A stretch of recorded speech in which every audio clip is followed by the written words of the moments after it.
Now, to continue our sessions today, I'm joined for a case study from Gillian Smith, who's the Deputy Director for Diversity and Inclusion at HMRC.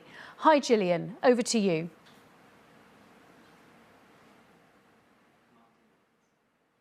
Thank you for inviting me to speak today. I'm delighted that so many have registered. I'm sorry that I can't be with you live today. In the civil service, in common with employers across other sectors, we have long talked about our commitment and determination to make our workplaces great places to work for everyone, regardless of background, colour or creed. And from time to time, there have been drivers for us to redouble our efforts. Today, I want to tell you the story of a transformation we are making in Her Majesty's Revenue and Customs, HMRC for short, a large non-ministerial government department with around 64,000 colleagues. I want to tell you how we have opened up a dialogue on racism to build a more respectful and inclusive culture. I took on leadership of the Equality, Diversity and Inclusion function in HMRC in January 2019. In the first 3 months, I undertook a review of the function, meeting with people up and down the country. As I spoke to colleagues, a single message arose time and time again. People were telling the organisation about their poor experiences, but they felt no one was listening. At the same time, an external review was just concluding on respect at work. Published in February 2019, the review found that although employees showed great dedication and pride in their work, HMRC was not consistently living up to its ambition to be a great place to work. People working here tolerated a significant amount of low-level poor behaviours that would not be acceptable in other environments. Colleagues experienced both abusive and abrasive behaviours. Standing back from all the noise and activity that this was generating, and as a relative newcomer to the organisation, I wondered why the stories people were sharing had not gained traction. As you can imagine, our work at HMRC is quite analytical. We examine data. We prioritise revenue collection activity based on evidence and analysis. Data brings validation to assumptions. Data drives decision making. Data is king. While work was underway to address the findings of the Respect at Work review and my own functional review, I built some analytical capability in the EDI team and set about conducting a race disparity audit. I believe this was the first to be conducted in a government department on its own workforce. Looking deeply into the data held across multiple systems, we would grow to understand any differences in outcomes for Black, Asian and minority ethnic colleagues when compared to white colleagues. Indeed, we looked at outcomes across every aspect of the employee life cycle. I didn't do this because I personally needed the data to evidence the problem. I trusted in the stories, but I knew others would need to be persuaded first by data, so they would be able to effectively hear the stories and trust in them too. Armed with data that showed adverse outcomes for Black, Asian, minority ethnic colleagues in recruitment, selection, development, progression, learning, performance assessment, reward, complaints and concerns, discipline and exits, I had a conversation with our executive committee. We call them ExCom.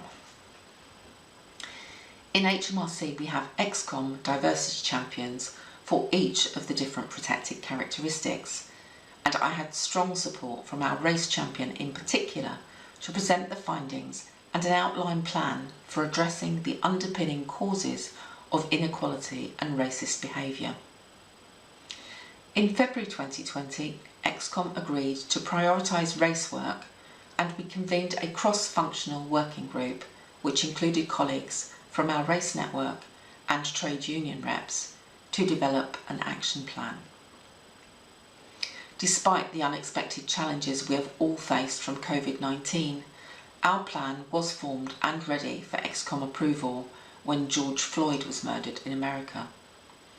The global shockwave that followed was felt keenly in HMRC, especially, but not exclusively, by colleagues of colour. Since the Respect at Work review, our culture team had focused their efforts on developing and embedding a clear set of behavioural expectations. We called them our commitments. And they are to be fair, kind and human, to not create fear in others, to include people regardless of difference, to work together, recognising our common goal, and to have honest conversations with respect. While these are great commitments and were generated through whole organisation discussion, they just didn't seem enough to people who were hurting and people who felt helpless to ease the pain caused by racism. We had to bring the commitments to life in the context of race issues in HMRC and in wider society.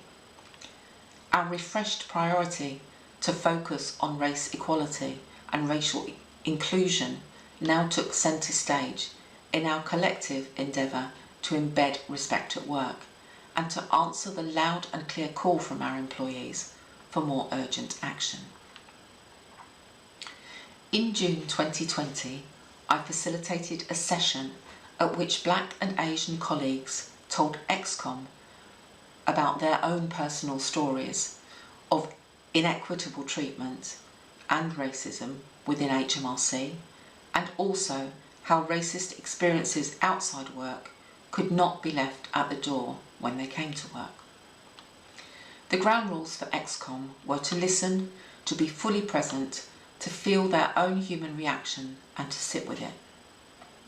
Then, once all 7 stories were told, I would ask them for a reaction and facilitate a discussion. It was exactly what we needed. ExCom colleagues were shocked, and some not so shocked, but then asking themselves how this behaviour could have happened on their watch. All were moved, and some to tears. The power of storytelling, the authentic voice, the vulnerability shown by my colleagues in sharing and in trusting that good would come from it was palpable. I believe the personal stories of lived experience were all the more compelling because the case for change had been opened up by engagement with the data. But I'm also convinced that it was the personal storytelling that meant ExCom colleagues stuck with the work and are still on a determined journey with it. In fact, I couldn't have wanted more commitment from the top table. The Chief Executive made eradicating racial inequality, challenging racism and becoming an anti-racist organisation one of his 3 top priorities for the organisation. And given that the other 2 were EU transition and delivery of the Chancellor's response to COVID, that was very significant indeed. We launched our Race Equality Action Plan in July 2020. It tackled the problem in a holistic way. There is no single silver bullet for addressing racial inequity in the workplace. The actions included reviewing and improving people policy, people processes and behaviours. The plan was aligned to our public sector equality duty objectives, which are to be inclusive, respectful and representative. The actions are evidence and insight-led and outcome-focused. The 4 pillars of activity include process improvement, learning and development, accountability and governance, and communicating an inclusive culture. Early actions included promotion of a learning culture, with emphasis on self-education to improve understanding, being curious to create competence and confidence in thinking and talking about racism and race equity in the workplace. Refreshed HR policies and guidance have helped us to ensure inclusion is embedded. For example, changes to raising and resolving concerns, our reward structure, and the move to hybrid working have all had benefits for people in underrepresented groups. We have refreshed our guidance on making inclusive decisions, introduced changes in our recruitment and selection processes, provided learning resources, and been transparent with the organisation about how representation has changed quarter by quarter. Around 40,000 colleagues took part in a conversation about race and inclusion in autumn 2020, and leaders took part in events to listen to personal stories from Black and Asian colleagues, building empathy, understanding and motivation for change. This contributed to a greater willingness to share experiences, to listen and understand. But we didn't want to continually place the burden of educating others on our Black and Asian colleagues. So after ensuring all leaders had heard at least 3 stories firsthand, we embarked upon our most ambitious and significant action. We sought and trained volunteer change agents throughout HMRC to facilitate learning on race, equality and allyship. Using around 240 volunteers, each giving a small but regular amount of their time, almost 50,000 colleagues have completed the learning in discussion groups of around 20 to 25 people from different teams. The learning was developed in-house and in collaboration again with our staff networks and trade unions. These volunteers are the lifeblood of a movement for change in HMRC. They work at all levels, lots of them in junior roles, and in all functions and professions. They have power and influence, and they use it well to role model anti-racist behaviours, challenge and show active allyship, and they are a pretty inspiring lot. We're beginning to see behaviour change because of this work. Colleagues are reporting more support peer-to-peer to challenge inappropriate behaviour. People feel better able to report inappropriate behaviour, and it feels safer to do so. Colleagues tell us that they feel better equipped to provide allyship. We're conducting a thorough evaluation now before deciding what our next evolution should be, while embedding the core messages from the learning into induction, management training, decision making and inclusive conversations. Strong signalling of the commitment from senior leaders was essential. Consistently and regularly communicating this has been a challenge in such a large and dispersed organisation, and at a time when most of us were working from home, but perseverance has paid off. Local actions have also been important, such as the establishment of local advisory groups so that colleagues can be part of the decision-making process on local initiatives that affect them, and more recently local success measures for representation at each level in the organisation of people from minority groups.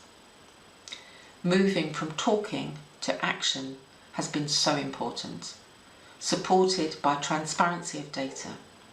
Seeing emerging results will give us all the confidence that we can make the changes we aspire for. Whole organisation involvement is crucial. It felt like we really did hit our tipping point when about half of our employees had taken part in the small group learning. When people stopped saying, "I'm here because I really want to change things," and said, "I thought this would be a waste of time, but I'm glad I came," people said they were walking around with their eyes closed. They didn't understand that being not racist wasn't enough. And they committed to leaning in, to challenge racist and other inappropriate behaviour after attending. Black and Asian colleagues said that they felt heard and that they felt more ownership from colleagues of different ethnicities. We did struggle with the question of whether or not to mandate the learning, in the end deciding not to mandate attendance, and instead to rely on peer-to-peer pressure and good news about the value of the intervention to get people into the room. That does of course mean that we still have some colleagues who have not done the learning, and we'll need to monitor the impact of this as we continue to encourage all to take part. Some of our long-serving colleagues have told us this was the best learning experience in their careers and talk of their role in our transformation being a legacy they will be proud of when they retire. Newer employees have told us that they were really pleased to see this being prioritised soon after joining us, and how they viewed this very positively when compared to other employers they had worked for. They are spreading the word for us now. So, what's my advice if you're thinking of embarking on a similar journey? Don't be risk averse. This is difficult work. It will take a lot of energy right across the organisation, and you will meet resistance. If you have a compelling vision and a good evidence base to support your action, pursue the change with confidence. Have a few visible whole organisation actions that can engage people quickly and actively. Since all the behind the scenes work that you will do, for example on changing policies, will not be visible, and this may lead to people thinking nothing is happening. Don't underestimate how long it will take. We keep on saying this is a marathon, not a sprint. Indeed, it may take many sprint races along the way, and it may end up being a multi-marathon. And ensure that it's a whole organisation endeavour with visible and authentic top table commitment. Importantly, the burden of this work must not fall on the shoulders of colleagues in underrepresented groups, and you must quickly raise the competence and confidence of majority group colleagues to be amongst the storytellers actively advocating for change. On a more personal note, if you are leading this type of work, you really need some sticking power. You will need to show commitment day in, day out, as the whole organisation will be looking to you to role model the change you want them to create. You will need determination to keep battling through, chipping away at resistance, making your case, linking up the data and the narrative, supporting people who get knocked back, championing and sponsoring people who are the change makers. You will need people around you you trust, so you have an outlet, because everyone will dump their negative experiences on you, and you can't afford not to have someone who will help you process that. And if you're anything like me, you will need someone who isn't fazed when you cry with frustration. You will need resilience and tenacity to keep going round the same issues as they pop up in different places or in different disguises, and you'll need to tackle them every time with the same vim and vigour. But if you create a movement for change and you can see the green shoots growing even as you start to take your eye away, the reward will leave you truly enriched. HMRC still has a long way to go, but if the whole journey was measured as a week, we've survived to the end of hump day and we're looking forward to the weekend. So best of luck on your own journey, and thank you for listening. Thank you, Gillian. Picking up there on a couple of the themes that I've noticed throughout our sessions today, one of listening properly to the stories that people are telling, and definitely one around data and making intelligent decisions based on the data that we gather. So great to hear from HMRC there.